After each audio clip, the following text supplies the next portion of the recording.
Hello बच्चों, कैसे हैं आप लोग।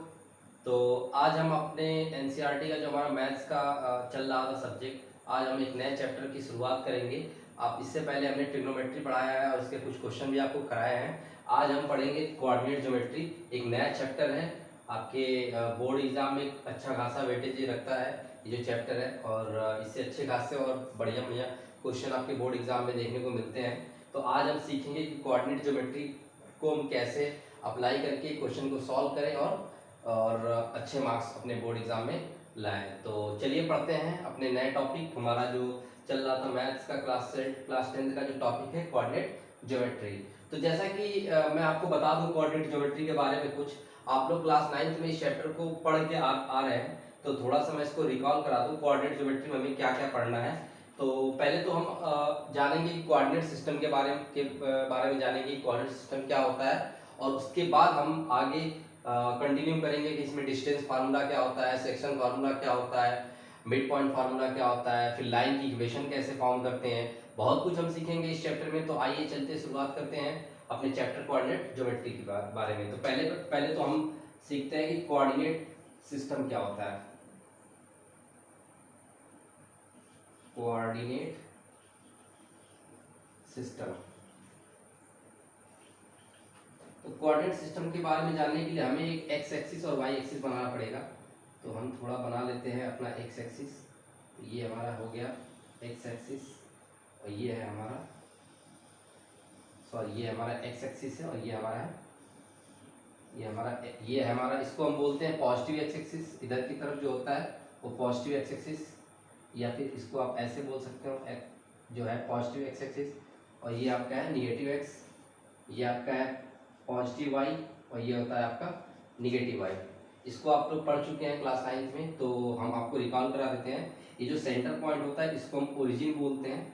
इसको 0,0 से हम रिप्रेजेंट करते हैं।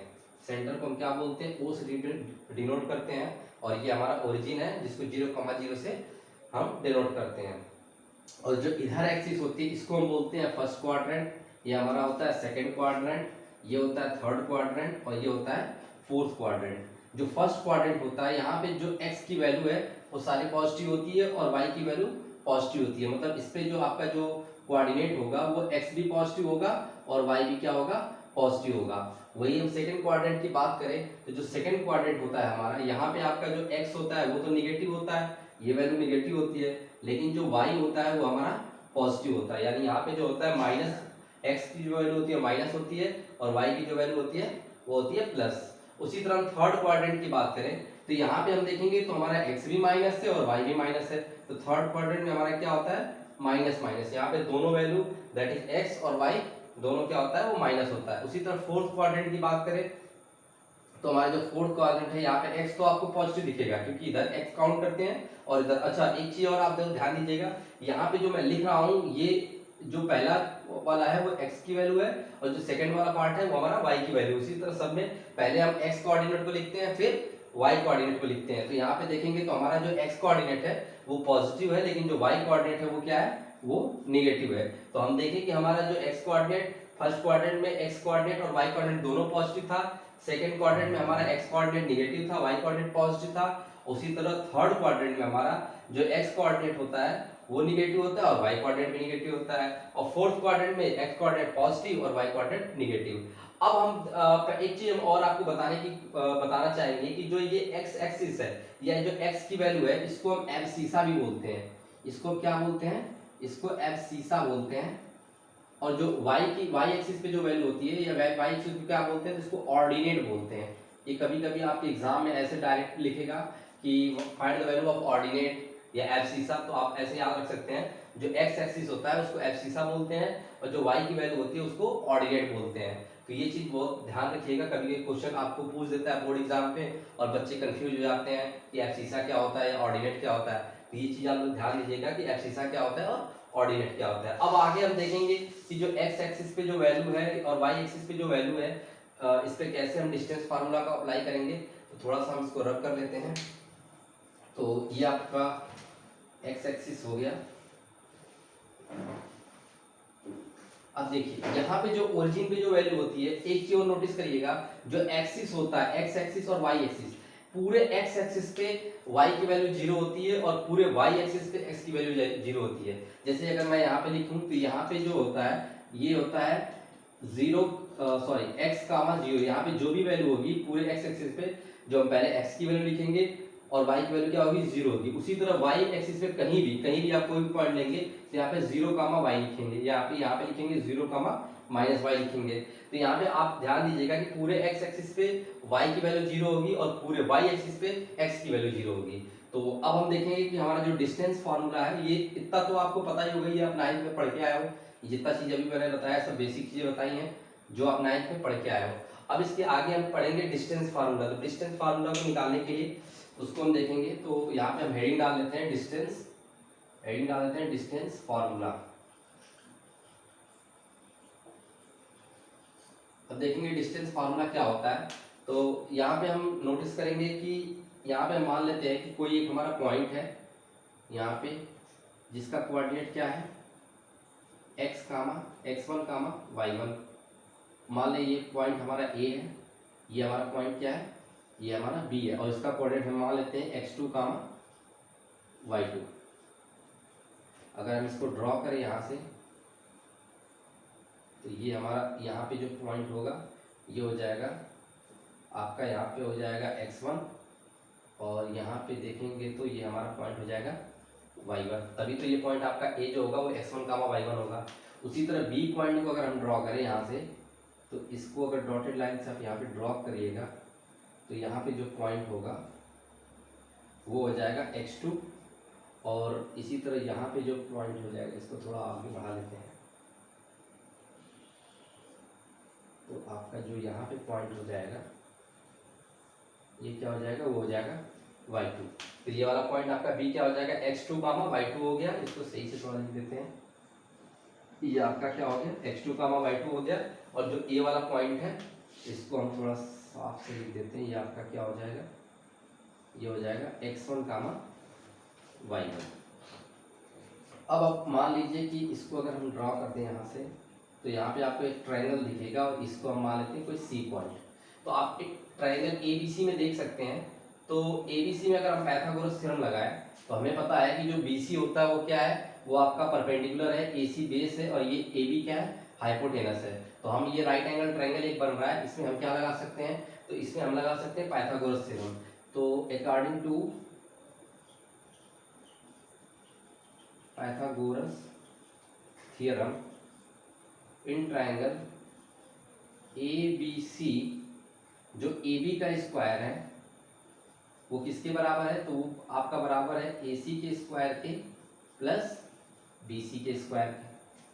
अब आप देखिए यहाँ से पाइथागोरस थ्योरम से हम कैसे निकालेंगे, तो AB का स्क्वायर जो है वो AC की वैल्यू क्या होगी, जो AC की वैल्यू हो जाएगी वो हो जाएगी, यहाँ से देखिए यहाँ हम हमेशा काउंट कहाँ से करते हैं, तो हम हमेशा काउंट ओरिजिन से करते हैं। तो ओरिजिन से अगर हम देखें तो यहाँ पे जो वैल्यू 0 से लेके मतलब यहाँ से ओरिजिन से लेके ये पूरी डिस्टेंस क्या है, तो ये आपका x2, हमको AC की लेंथ निकालनी है। तो हम क्या करेंगे कि इस पूरे यहाँ से यहाँ तक x2 में से अगर x1 निकाल दे तो आपका AC आ जाएगा। यानी हम AC को क्या लिख सकते हैं, तो x2 माइनस x1 का स्क्वायर। जो AC की जो वैल्यू होगी वो क्या हो जाएगा, पूरा x2 में से x1 को हमने माइनस कर दिया तो AC आ जाएगा, स्क्वायर लगा तो स्क्वायर लगा दिया। इसी तरह आप BC की वैल्यू बताइए, तो BC की लेंथ हमें निकालने के लिए क्या करेंगे, यहाँ से देखिए यहाँ से यहाँ तक y2 डिस्टेंस है और यहाँ से यहाँ तक y1 डिस्टेंस है। यानी हम यहाँ पे लिख सकते हैं जो BC हमारा जो लेंथ है वो y2 में से अगर हम y1 को माइनस कर दें, ध्यान से देखिए यहाँ से हमें सिर्फ BC की लेंथ चाहिए, तो हम यहाँ से लेके यहाँ तक y2 में से अगर y1 को माइनस कर दें तो हमारा BC की लेंथ नहीं आ जाएगी। तो इस तरह हम क्या कर सकते हैं कि AC के लिए हमने क्या किया कि यहाँ से यहाँ तक डिस्टेंस जो है उसको O से लेके यहाँ तक x2 में से O से लेके x1 तक हमने 0 से लेके x1 तक माइनस कर दिया, यानी x2 में से हमने x1 माइनस कर दिया तो AC आ गया और y2 में से y1 को माइनस कर दिया तो हमारा BC आ गया। अब हम देखें जो AB की वैल्यू है, AB की वैल्यू है इसको अगर लिखें तो ये हो जाएगा अंडर रूट में x2 माइनस x1 का whole square plus y2 minus y1 का होल स्क्वायर। तो ये हमारा हो गया, इसी को हम क्या बोलते हैं, इसी को बोलते हैं डिस्टेंस फार्मूला। ये हमारा क्या है, ये हमारा है डिस्टेंस फार्मूला या डिस्टेंस फार्मूला कह लीजिए या भी डिस्टेंस बिटवीन 2 पॉइंट कर लीजिए जिसका कोऑर्डिनेट आपको दिया हुआ है। तो ये बहुत ही सिंपल प्रूफ था, इसको आप आसानी से एग्जाम में भी अगर पूछा तो आप इसको कर सकते हैं। और अब हम इसके कुछ एप्लीकेशन देखेंगे, इसके इस फॉर्मूले पे किस टाइप के क्वेश्चन आपसे बनेंगे उसको हम सॉल्व करने की कोशिश करेंगे जो आपके बोर्ड एग्जाम में रेलिवेंट है। ये तो फॉर्मूला आपको प्रूव करने के लिए नहीं पूछेगा, लेकिन इसको आपको पता होना चाहिए कि इस फॉर्मूले को हमने कैसे प्रूव किया है। अगर आपको प्रूफ पता है तो आप ये फॉर्मूला कभी भी नहीं भूलेंगे। तो इसका प्रूफ आप देख सकते हैं कि जो हमने पाइथागोरस थ्योरम से इसका प्रूफ किया है, प्रूफ काफी सिंपल था। इसको हम बोलते हैं डिस्टेंस फार्मूला। अब इसके बेस पे हम कुछ क्वेश्चन लिखेंगे जो आपके बोर्ड एग्जाम में रेलिवेंट है। तो चलिए आपका बुक से ही क्वेश्चन सॉल्व करते हैं। इसको मैं रब करता हूँ।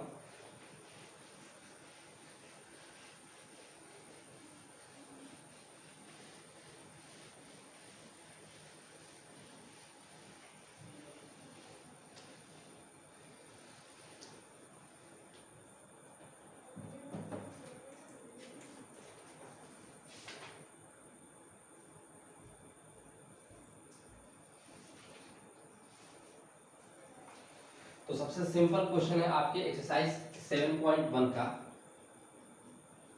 डिस्टेंस फार्मूला पे आधारित है। तो आइए सॉल्व करते हैं। पहला ही क्वेश्चन है आपको कि find the distance between the following point.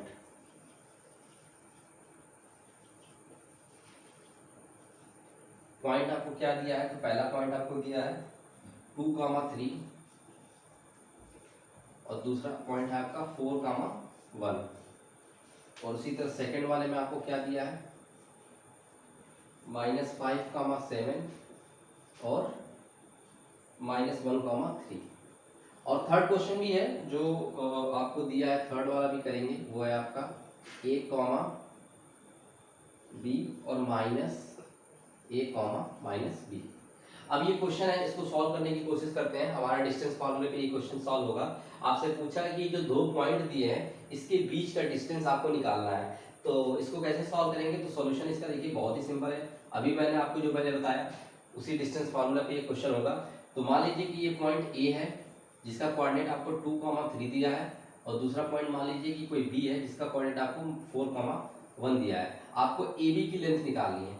तो अभी मैंने बताया कि ए बी के जो दो, अगर आप इसको x1 और इसको y1 मान लें और अगर इसको x2 और y2 मान लें, तो अभी मैंने आपको बताया कि कैसे सॉल्व करेंगे। तो फार्मूला हमारा लिख लीजिए। तो ए बी बराबर क्या हो जाएगा? जो डिस्टेंस ए बी है इसकी लेंथ कितनी हो जाएगी? अंडर रूट ब्रैकेट में x2 माइनस x1 का square plus y2 minus y1 का स्क्वायर। ये हमारा होता है जो इसकी जो लेंथ है वो कैसे निकलती है। ये आपका डिस्टेंस फार्मूला पहले आपको लिखना है। अब इसी जो डिस्टेंस फार्मूला में x2 की जगह x2 की जो वैल्यू है, x1 की वैल्यू x1 की जगह रखना है, y2 की वैल्यू y2 की जगह और y1 की वैल्यू y1 की जगह रखना है। तो आइए रखते हैं इसको और सॉल्व करते हैं। तो यहाँ पे हमारा जो AB का लेंथ हो जाएगा वो हो जाएगा अंडर रूट ऑफ x2 की वैल्यू कितनी दे रखी है? तो 4 देखिए, माइनस x1 की वैल्यू कितना दे रखा है? आपका 2 दे रखा है।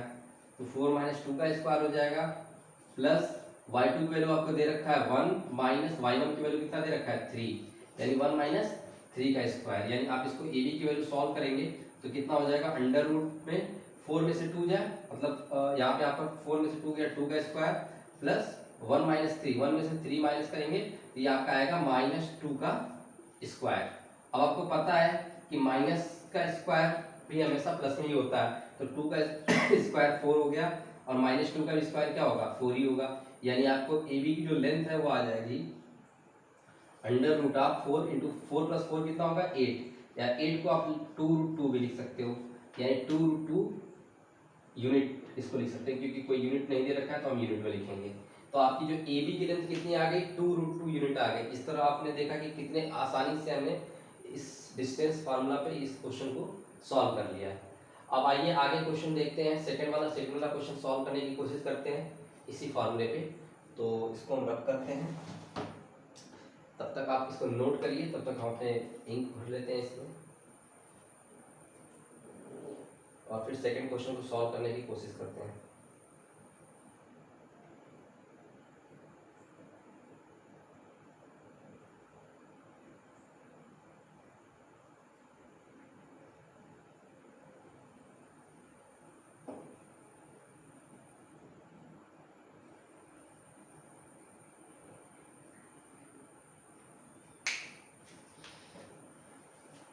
तो आपने नोट कर लिया होगा, इसको हम रब करते हैं और सेकंड क्वेश्चन को सॉल्व करेंगे।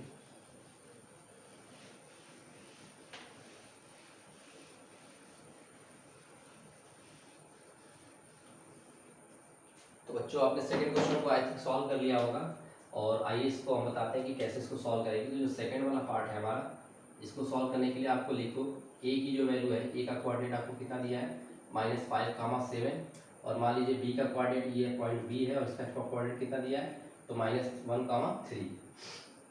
अब ए बी की लेंथ आपको निकालनी है, तो मैंने अभी बताया कि ए बी की लेंथ क्या हो जाएगी, ये हो जाएगा अंडर रूट में x2 माइनस x1 का square plus y2 minus y1 का स्क्वायर। अब देखिए x2 की वैल्यू यहाँ पे पता है, मैंने बता दिया कि आपको ये इसको x2 y2 मान लीजिए और इसको आप x1 y1 मान लीजिए। तो x2 की वैल्यू यहाँ से रखिए, देखिए तो ये आपका हो जाएगा अंडर रूट में x2 की वैल्यू कितनी है तो -1।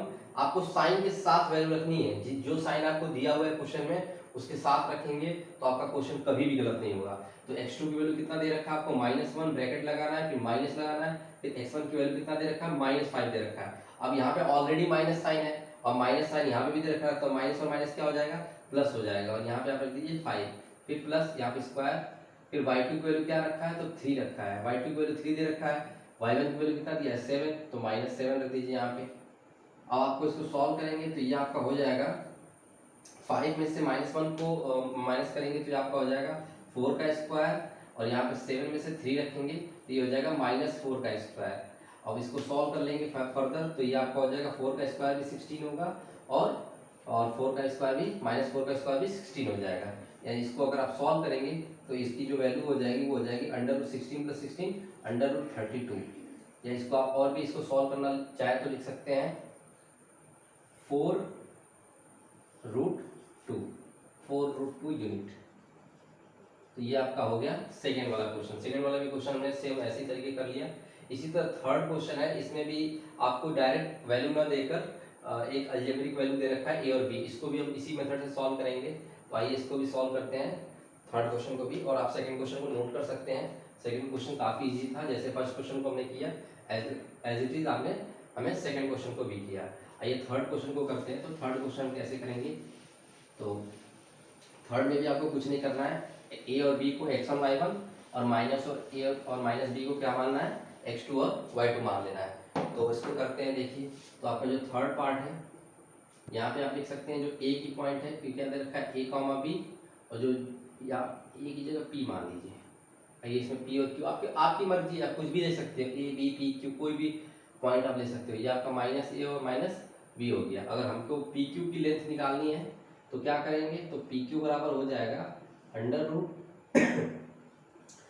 - x1 का स्क्वायर प्लस y2 - y1 का स्क्वायर। फार्मूला सेम रहेगा, फार्मूला में कोई चेंज नहीं होगा। ये आपका x1 y1 है और ये आपका क्या है x2 और y2 है। अब डायरेक्ट फार्मूले में रख दीजिए, तो पी क्यू = हो जाएगा अंडर रूट में x2 की वैल्यू कितना है तो -a दे रखा है, तो -a, फिर माइनस, फिर ब्रैकेट में x1 की वैल्यू कितना दे रखा है a दे रखा है, a रख दिया आपने, प्लस y2 की वैल्यू कितनी दे रखी है तो -b दे रखा है, और माइनस यहाँ पे क्या दे रखा है y1 b दे रखा है। इसको आप सॉल्व कर लीजिए, तो a -a और -a क्या हो जाएगा -2a का स्क्वायर, प्लस -b क्या हो जाएगा आपका तो -2b का स्क्वायर। इसको आप सॉल्व करेंगे फर्दर तो ये आपका हो जाएगा -2a का स्क्वायर, तो माइनस माइनस का स्क्वायर प्लस हो जाता है, 2 का square 4a square plus 4b square. यहाँ से आप 4 कॉमन कर सकते हैं, तो 4 को कॉमन करके बाहर निकालेंगे तो ये आपका 2 हो जाएगा अंडर रूट में a square plus b square. तो ये आपकी लेंथ आ गई, इसकी आ गई पी क्यू की।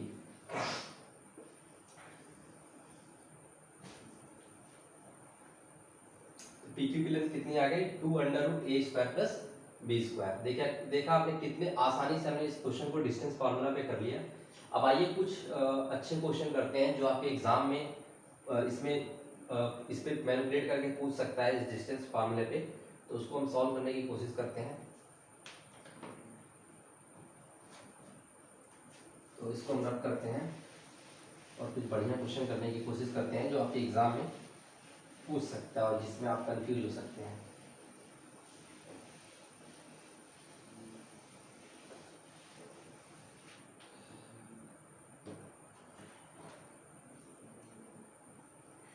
तो आपके एग्जाम में एक क्वेश्चन अक्सर ऐसा आता है कि find the relation between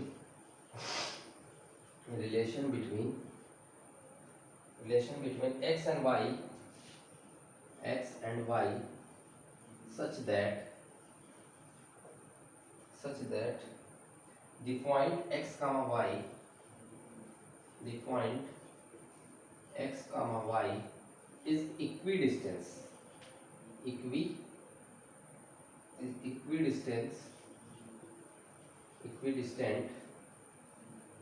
from the point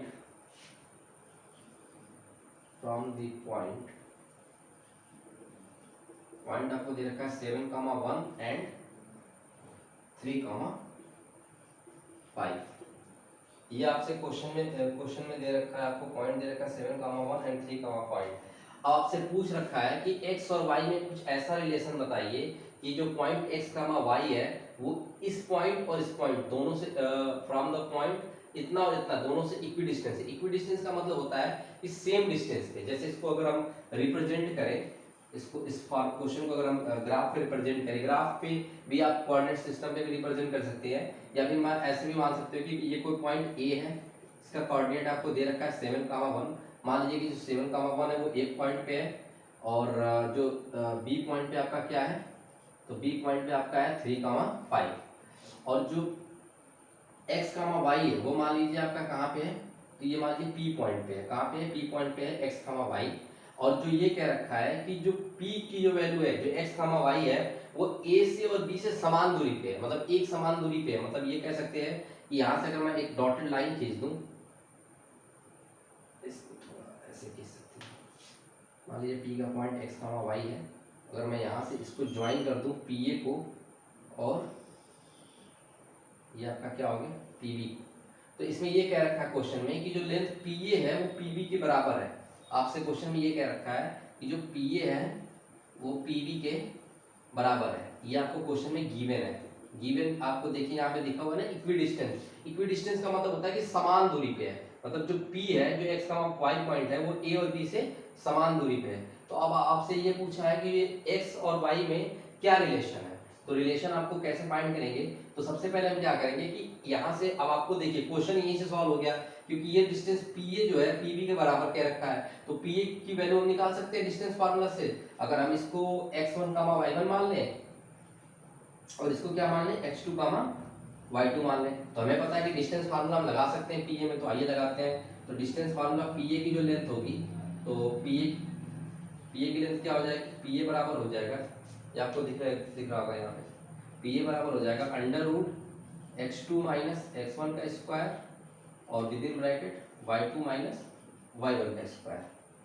अब इसको सॉल्व करिए। तो pa की वैल्यू, यहाँ पे x2 की वैल्यू क्या है, तो 7 माइनस x1 की वैल्यू हम x रखेंगे, क्योंकि यहाँ पे x1 की जगह क्या है, x है, इसका square plus y2 minus y2 की वैल्यू क्या है, तो 1 माइनस y का square.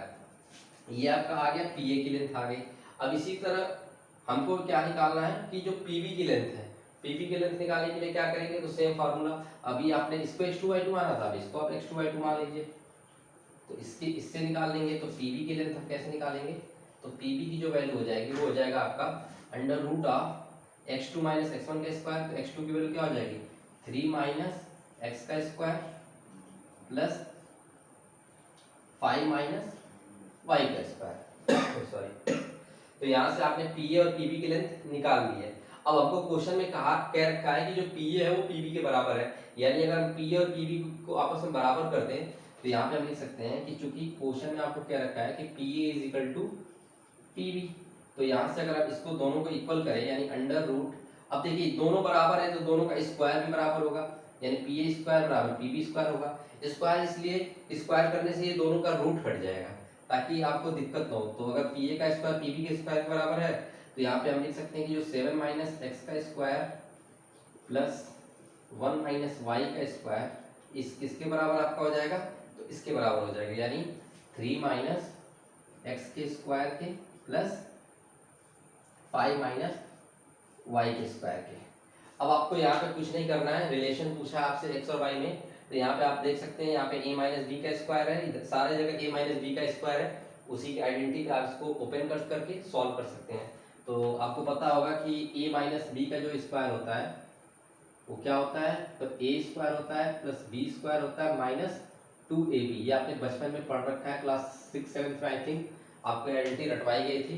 a minus b, a plus b, ये सब आपको रटाया गया था। तो a माइनस बी का स्क्वायर होता है a square plus b square minus 2ab। तो अब इस क्वेश्चन को हम इस फार्मूले पे ओपन करते हैं, इस आइडेंटिटी को ओपन करते हैं और यहाँ पे हम देख सकते हैं। तो ये आपका हो जाएगा 7 का square 49 plus x square minus 7 into 2 कितना हो जाएगा 2ab की जगह, तो 7 इंटू 2 14 इंटू एक्स प्लस 1 का स्क्वायर 1, वाई का square y square minus 2y हो गया इधर।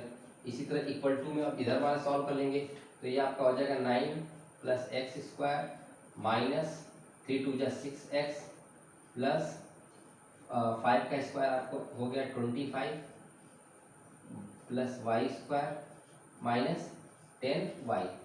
अब आप देख सकते हैं इधर भी एक्स स्क्वायर है और इक्वल टू के उधर भी एक्स स्क्वायर है और साइन भी दोनों का सेम है, तो आप इसको इससे काट सकते हैं। उसी तरह वाई स्क्वायर इधर भी है, वाई स्क्वायर इधर भी है, दोनों का साइन सेम है, तो आप इसको काट सकते हैं। अब आपको क्या करना है कि जो लाइक टर्म है उसको एक तरफ और अनलाइक टर्म को एक तरफ ले जाइए, यानी जो वेरिएबल जो सेम वेरिएबल है उसको आप ऐड करके और जो डिफरेंट वेरिएबल है उसको एक साथ उसको अलग कर दीजिए। तो यहाँ पे देख सकते हैं, यहाँ पे आपका माइनस 14x है और इधर माइनस 6x है। इसको आप माइनस 6x को इधर लेके आएंगे तो प्लस 6x हो जाएगा, यानी आप इसको लिख सकते हैं minus 14x plus minus 14x plus 6x। इधर माइनस 2y है और इधर माइनस 10y है, तो इसको आप लिख सकते हैं माइनस 2y और प्लस 10y। इसके बाद इसको आप ऊपर लिखिए, थोड़ा सा यहाँ पे जगह की कमी है तो हम ऊपर लिखते हैं, यहाँ पे ज़्यादा गोच पोच हो जाएगा और आपको दिक्कत होगी। इसको हम रब कर देते हैं, इसको रब करके यहाँ पे लिख देते हैं। अब देखिए यहाँ पे आपको लिख दीजिए 14 है 49 है और 1 कितना हो गया आपका, तो 50 हो गया, माइनस 14x हो गया और माइनस 2y हो गया। उसी तरह इधर पे क्या हो गया, तो जो इसको आप ऐड करें 25 और 9 कितना हो जाएगा, तो 9 25 और 9 34 हो जाएगा।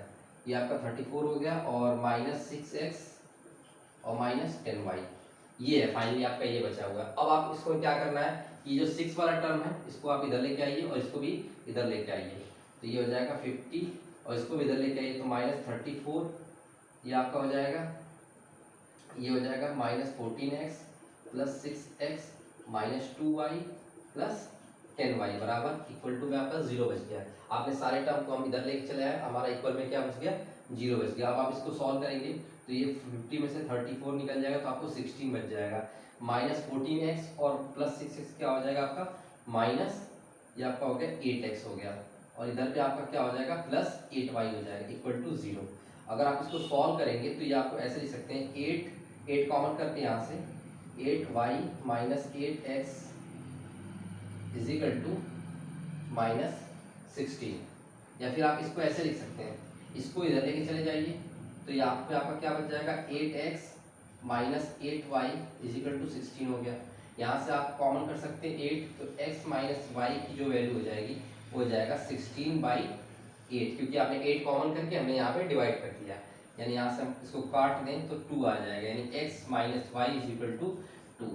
यानी जो इसमें रिलेशन क्या बन गया, हमारा क्वेश्चन में क्या पूछा था कि x और y में आपको रिलेशन बताना था, तो हमने बता दिया कि जो x और y में क्या रिलेशन है कि x माइनस वाई बराबर 2 आ रहा है। तो देखा आपने इस क्वेश्चन में कुछ भी नहीं था, आपको डिस्टेंस फार्मूला का यूज करके हमने इसमें x और y में रिलेशन निकाल दिया। आपको क्या करना था कि PE और PB की लेंथ दोनों को निकालनी थी और दोनों को इक्वल टू करके हमको रिलेशन बताना था। तो ये क्वेश्चन तो टफ नहीं कहा जाएगा बट लेंथी है थोड़ा बहुत, तो उसको टफ नहीं कहा जाएगा। आप इसको आसानी से डिस्टेंस फार्मूला अगर आपको पता है तो आप उसको सॉल्व कर सकते हैं।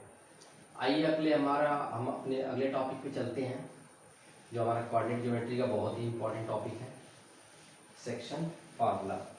तो इसको हम रख करते हैं, आइए हम पढ़ते हैं सेक्शन फार्मूला के बारे में।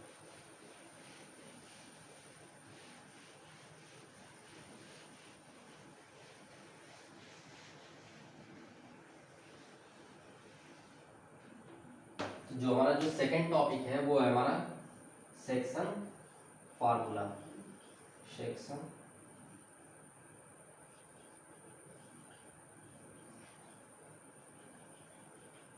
Section formula.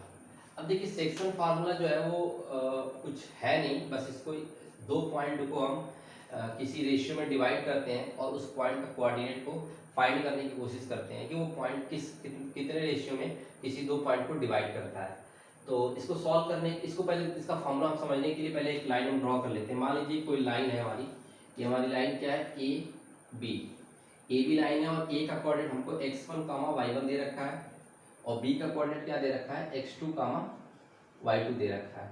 और हमसे ये पूछा है कि ये जो लाइन आपकी जो जा रही है ए बी, ये वो बोलेगा आपसे कि एक कोई पॉइंट थर्ड पॉइंट है जो सी पॉइंट है, वो इस लाइन को किसी रेशियो में डिवाइड कर रही है। आपसे बोलेगा क्वेश्चन में कि ए बी लाइन को ये जो सी पॉइंट है, मान लीजिए आपको सी का कोऑर्डिनेट भी दे सकता है और नहीं भी देगा, उसको भी कैसे निकालेंगे। तो पहले आपसे क्या बोलेगा कि एक दो पॉइंट ए की और बी की वैल्यू आपको, ए और बी का कोऑर्डिनेट आपको दिया है और वो बोलेगा कि जो थर्ड पॉइंट सी है वो ए बी को किसी रेशियो में, मान लीजिए आपको दे देगा कि 1:2 में डिवाइड कर रहा है या फिर आपको दे देगा 2:1 में डिवाइड कर रहा है, तो किसी रेशियो में डिवाइड कर रहा है। मान लीजिए दे रखा है आपको कि m/n में डिवाइड किया है।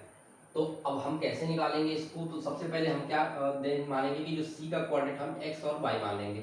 मान लेते हैं कि जो सी पॉइंट है उसका कोऑर्डिनेट क्या है, x, y है, और ये लाइन जो है जो सी है वो ए बी को m/n में, किसमें, m/n में डिवाइड कर रहा है। तो जो x का जो कोऑर्डिनेट होगा वो हम कैसे लिखेंगे, जो x का जो कोऑर्डिनेट होगा वो आपके बराबर हो जाएगा mx2 प्लस nx1। कैसे कर रहे हैं हम, m का मल्टीप्लाई x2 में और n का मल्टीप्लाई x1 में। m का मल्टीप्लाई कर रहे हैं x2 में और n का मल्टीप्लाई कर रहे हैं x1 में, mx2 प्लस nx1 और divide by m plus n। ये आपका x का कोऑर्डिनेट आ गया और इसी तरह y का जो कोऑर्डिनेट होगा वो हो जाएगा my2 प्लस ny1। m का हमने y2 में मल्टीप्लाई किया और n का y1 में मल्टीप्लाई किया और इसको डिवाइड कर देंगे m प्लस n से। तो ये आपका आ जाएगा y का कोऑर्डिनेट, यानी x और y का कोऑर्डिनेट निकालने के लिए हमको सॉरी ये आपका x और y का कोऑर्डिनेट निकालने के लिए हमने क्या किया कि m से x2 में मल्टीप्लाई किया, n से x1 में मल्टीप्लाई किया और m प्लस n निकाल दिया। उसी तरह y का कोऑर्डिनेट निकालने के लिए हमने m का y2 में मल्टीप्लाई किया और n का y1 में मल्टीप्लाई किया और m प्लस n से डिवाइड कर दिया। अब ये x का जो कोऑर्डिनेट, x और y का कोऑर्डिनेट हो गया। अगर आपको देखिए क्वेश्चन में क्या होगा, यहाँ पे आप देख सकते हैं कि वेरिएबल कितना है, तो x वेरिएबल है, m है, n है, x2 है और x1 है, ये 4-5 वेरिएबल है आपके। तो आपके एग्जाम में क्या करेगा कि ये कोऑर्डिनेट x1 y1 दे देगा, x2 y2 दे देगा। आपसे क्या पूछेगा, तो आपसे ये कभी कभी आपको x और y की कोऑर्डिनेट निकालने के लिए पूछेगा, तो उसमें क्या होगा कि m और n की वैल्यू देगा, तो आप यहाँ से x और y की वैल्यू निकाल लेंगे। फिर कभी क्या करेगा, आपसे ये तीनों कोऑर्डिनेट सबके दे देगा और m और n की रेशियो पूछ देगा, यहाँ से m और n की वैल्यू निकालना होगा। तो इस फॉर्मूले पे बेस पे हम कुछ क्वेश्चन देखेंगे और उसको सॉल्व करने की कोशिश करेंगे। तो ये आप फार्मूला को नोट कर सकते हैं, ये आपका सेक्शन फार्मूला है। इसका डेरिवेशन मैं कराऊंगा नहीं क्योंकि वो आपके एग्जाम में कोई इसका रेलिवेंट नहीं है। आपको ये फार्मूला बेसिकली याद होना चाहिए। अगर आपको ये फार्मूला याद है तो आप सेक्शन फार्मूला से जितने भी क्वेश्चन हैं सबको आसानी से सॉल्व कर सकते हैं। तो आइए इस फार्मूले पे बेस्ड हम कुछ क्वेश्चन को सॉल्व करने की कोशिश करते हैं। तो मैं इसको रख करता हूँ और आपसे आपके बुक के एक क्वेश्चन को मैं सॉल्व करने की कोशिश करूंगा और आपके सामने कि कैसे इस फार्मूले पे हम इस क्वेश्चन को, सेक्शन फार्मूले के क्वेश्चन को सॉल्व करेंगे।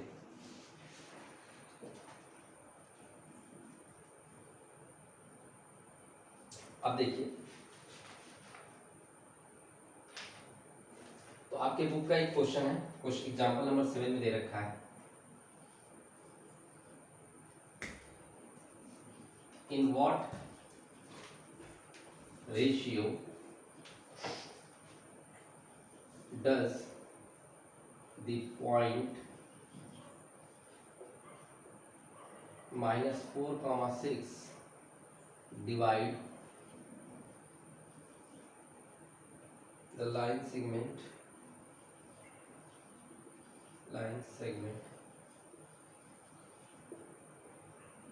ज्वाइनिंग द पॉइंट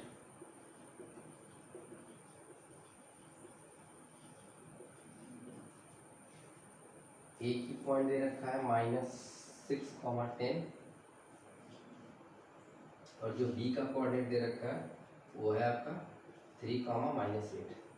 आपसे क्वेश्चन में पूछ रखा है कि आपसे क्वेश्चन में दिया है कि एक in what ratio does the point, ये पॉइंट जो है -4, 6, वो लाइन किसी लाइन सेगमेंट को जो ए और बी कोई लाइन सेगमेंट है जिसका ए और बी का आपको कोऑर्डिनेट दे रखा है उसको किस रेशियो में डिवाइड कर रखा है। तो सबसे पहले तो हम क्या बनाएंगे, फिगर बनाएंगे, इसका फोटो बनाएंगे। मान लीजिए कि आपका कोई लाइन ए बी है, ये क्या है, ए है, ये बी है। ए का कोऑर्डिनेट आपको दे रखा है -6, 10 और बी का कोऑर्डिनेट आपको दे रखा है 3, -8। और मान लीजिए कोई पॉइंट है सी है जिसका कोऑर्डिनेट आपको दे रखा है -4, 6 और इससे पूछ रखा है कि ये किस रेशियो में इस लाइन सेगमेंट को डिवाइड करता है।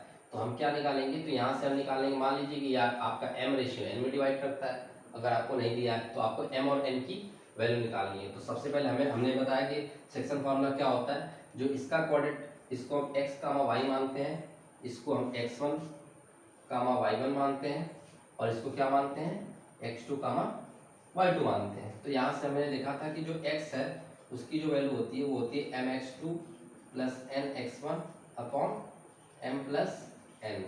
अब इस फॉर्मूले पे अगर हम रखेंगे तो हमें पता है कि जो x की वैल्यू है ये कितना दे रखा है आपको, तो x की वैल्यू दे रखा है -4 = अब m की वैल्यू तो हमें पता है, तो m की जगह हम m रख देते हैं। x2 की वैल्यू हमें पता है, बिल्कुल पता है, तो x2 की वैल्यू कितनी है, तो 3 है। तो यहाँ से हम लिखेंगे 3m प्लस x1 की वैल्यू कितनी है, -6, तो plus minus -6 × n divide by m + n। ये आपका इक्वेशन नंबर 1 बन गया। सॉरी। अब इसी तरह y की जगह हम क्या रखेंगे, तो y का हमने फॉर्मूला देखा था, y बराबर होता है my2 + ny1 upon m + n।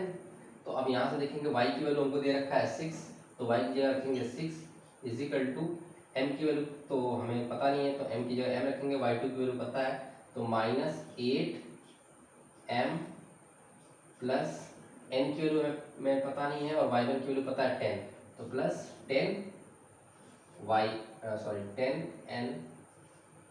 Divide by m + n। ये आपका हो गया सेकेंड नंबर इक्वेशन। अब इस दोनों इक्वेशन को सॉल्व करके हम m और n की वैल्यू को फाइंड करने की कोशिश करेंगे। तो कैसे करेंगे, तो आइए इसको सॉल्व करते हैं। तो इसका अगर इसमें क्रॉस मल्टीप्लाई कर दें तो यहाँ से हम देखेंगे ये हो जाएगा -4m -4n = 3m -6n। और अगर इसको हम इधर लेके जाएं तो ये आपका क्या हो जाएगा, तो ये हो जाएगा 4 और 3 7m। ये इसको इधर लेके जाएंगे 7m हो जाएगा, और इसको भी इधर लेके जाने की कोशिश करेंगे तो ये क्या हो जाएगा -6n और +4n, क्योंकि ये माइनस में है उधर जाके प्लस में हो जाएगा। तो -6n और +4n कितना हो जाएगा, तो ये हो जाएगा -2n = 0। यहाँ से एक इक्वेशन बना। उसी तरह हम यहाँ से सॉल्व कर सकते हैं। तो यहाँ से क्या सॉल्व करेंगे, तो यहाँ पे लिखेंगे 6m + 6n की जो वैल्यू है वो है -8m + 10n। अब इसको हम फर्दर सॉल्व करेंगे, तो आइए यहाँ पे इसको सॉल्व कर लेते हैं। तो यहाँ पे देखेंगे 6m और 8m, इसको इधर लेके आएंगे तो 8 और 6 ये आपका हो जाएगा 14m, और यहाँ से ये 10 इधर ले आएंगे तो ये हो जाएगा -4n = 0। और आपने देखा यहाँ पे एक इक्वेशन, इसको मान लीजिए, इसको आप मान लीजिए यहाँ पे, इसको इक्वेशन 1 मान लीजिए और इसको इक्वेशन 2 मानिए। अब देखिए इक्वेशन 1 और 2 आपके पास 2 वेरिएबल है और 2 इक्वेशन है, तो ये आराम से आप लीनियर इक्वेशन को सॉल्व कर सकते हैं। तो कैसे सॉल्व करेंगे, आपको सॉल्व करने के लिए दो तीन मेथड आप सब्स्टिट्यूशन लगा सकते हैं, एलिमिनेशन लगा सकते हैं। तो अगर मैं इसको किससे किया जाए, तो यहाँ पे मैं क्या कर सकता हूँ, यहाँ से मैं अगर सब्स्टिट्यूशन करूँगा तो यहाँ से m की वैल्यू मैं n के फॉर्म में निकाल सकता हूँ।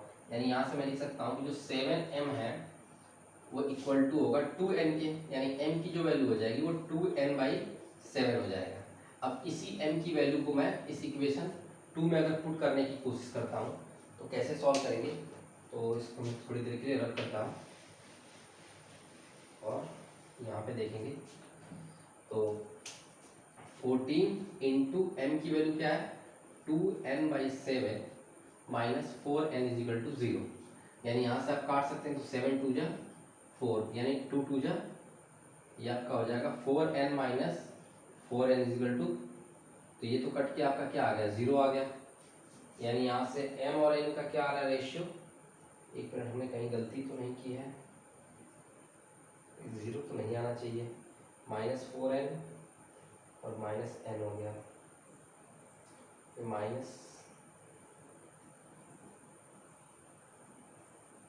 -7n,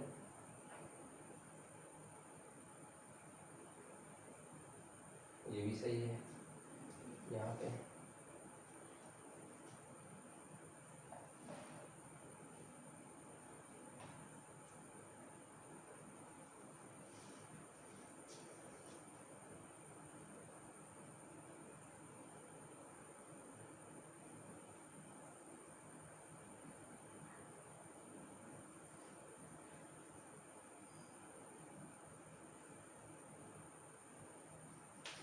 सॉरी, यहाँ पे हमने कुछ गलती की है। यहाँ पे गलती ये की है कि आपको जो वैल्यू है यहाँ पे नहीं पुट करना था। यहाँ पे इसी एक ही इक्वेशन से, किसी एक इक्वेशन से, यहाँ पे जो दो इक्वेशन आया था, यहीं पे वन इक्वेशन से हम m और n का रेशियो निकाल सकते हैं, क्योंकि हमें वैल्यू नहीं पूछा है, हमें सिर्फ रेशियो पूछ रखा है। तो यहाँ पे हमने गलती कर दी है। ये जो पहला इक्वेशन आपका आया है 7m minus 2n is equal to 0, यानी यहाँ से आप लिख सकते हैं जो 7m है वो किसके बराबर होगा, वो 2n को, अगर आप इसको इधर लेके जाए तो 7m 2n के बराबर होगा। यानी m को n से डिवाइड करेंगे तो ये क्या आ जाएगा, 2 को 7 से डिवाइड कर सकते हैं, इसको इधर लेके आओ, इसको इधर ले जाए तो 2/7, यानी जो m रेशियो n की जो वैल्यू है वो 2:7 के बराबर आ गई है। इसको आप इस वाले से भी निकाल सकते थे। यहाँ पे जो आया था आपका क्या आया था, तो आप यहाँ पे रिकॉल कर सकते हैं, जो यहाँ पे सेकेंड इक्वेशन बना था 6m और 8m क्या हो गया था, 14m हो गया था, और माइनस यह आपका हो गया था -8m, सॉरी ये 10n इधर आके माइनस इसमें मल्टीप्लाई माइनस हुआ था, तो ये आपका हो गया था 4n इज इक्वल टू 0। अब अगर आप इससे भी देखेंगे तो यहाँ से 14m is equal to 4n लिख सकते हैं, यानी m डिवाइड बाई n की वैल्यू क्या हो जाएगी, 4/14, यानी इसको आप काटेंगे तो 2:7 आ जाएगा, यानी 2:7 इससे भी आएगा और इससे भी आएगा। हमने गलती यहाँ में की थी कि हम यहाँ से इक्वेशन को सॉल्व करके m और n की वैल्यू निकालने की कोशिश कर रहे थे, जो कि पॉसिबल नहीं है। m और n हमेशा रेशियो में आएगा, तो यहाँ पे रेशियो आप निकाल सकते हैं, m और n का क्या रेशियो आएगा, 2:7। तो ये देखा आपने इस क्वेश्चन को बहुत ही आसानी से सेक्शन फार्मूला की मदद से सॉल्व कर सकते हैं और रेशियो निकाल सकते हैं। इसी में आपको क्या दे देगा, तो आपको कभी कभी क्वेश्चन में रेशियो दे देगा और आपसे ये जो पॉइंट पूछ देगा कि किस जो पॉइंट है वो उस पॉइंट का कोऑर्डिनेट पूछ लेगा। तो सिंपली आपको m और n की इसी फार्मूले में, ये फार्मूला है, यहाँ पे आपको m और n की वैल्यू रखनी है और यहाँ से x निकल जाएगा, और यहाँ से आपका ये जो फार्मूला आपका y वाला था, यहाँ से y की वैल्यू निकल जाएगी, m और n की वैल्यू आप रखेंगे तो यहाँ से y की वैल्यू निकल जाएगी। तो आज के वीडियो में, ये वीडियो काफ़ी लंबा हो जाएगा, तो हम आज की वीडियो में यहीं तक देखेंगे सेक्शन फार्मूला तक। इसके आगे अगले वाले जो पार्ट है हमारा, जो पार्ट 2 आएगा कोऑर्डिनेट ज्योमेट्री का, उसमें हम किसी भी लाइन की इक्वेशन को कैसे बनाते हैं, लाइन का इक्वेशन फॉर्म करने की कोशिश करेंगे और उसको सीखेंगे कि उसका फार्मूला क्या होता है, लाइन का इक्वेशन क्या होता है। तो जो रेस्ट जो टॉपिक आपका बच रहा है और जो क्वेश्चन बच रहे हैं वो हम पार्ट 2 में सॉल्व करने की कोशिश करेंगे। तो यहाँ तक आपने जो भी सीखा मैं आपको एक बार रिकॉल करा देता हूँ, हमने क्या क्या सीखा है। तो हमने सीखा है यहाँ पे, पहले तो हमने डिस्टेंस फार्मूला सीखा, उसको कैसे प्रूव करना था, हमने पाइथागोरस थ्योरम से उसको प्रूव करने की कोशिश की। उसके बाद हमने क्या सीखा, तो उसके बाद हमने सीखा कि डिस्टेंस फार्मूला के बाद हमने सीखा सेक्शन फार्मूला क्या होता है, कैसे उसको हम अप्लाई करते हैं। हमने डिस्टेंस फार्मूला को भी अप्लाई किया, उस पर क्वेश्चन, उसके बेस पे कुछ क्वेश्चन किए, और हमने फिर सेक्शन फार्मूला को सीखा और उसके बेस पे भी क्वेश्चन किए। तो thank you for watching my videos. और इसके बाद आप अगले पार्ट के लिए आप सेकेंड वीडियो में, मैंने इस वीडियो में उसका लिंक शेयर कर दूंगा, आप सेकेंड देख सकते हैं। और इससे पहले हमने अपने चैनल पे कुछ और वीडियो, जैसे ट्रिग्नोमेट्री का वीडियो मैंने अपलोड किया है, उसके क्वेश्चन भी अपलोड किए हैं। अगर आपको कोई भी डाउट होता है आप मुझे कमेंट सेक्शन में पिन कर सकते हैं, और इस चैनल को सब्सक्राइब और शेयर करिए। Thank you for watching.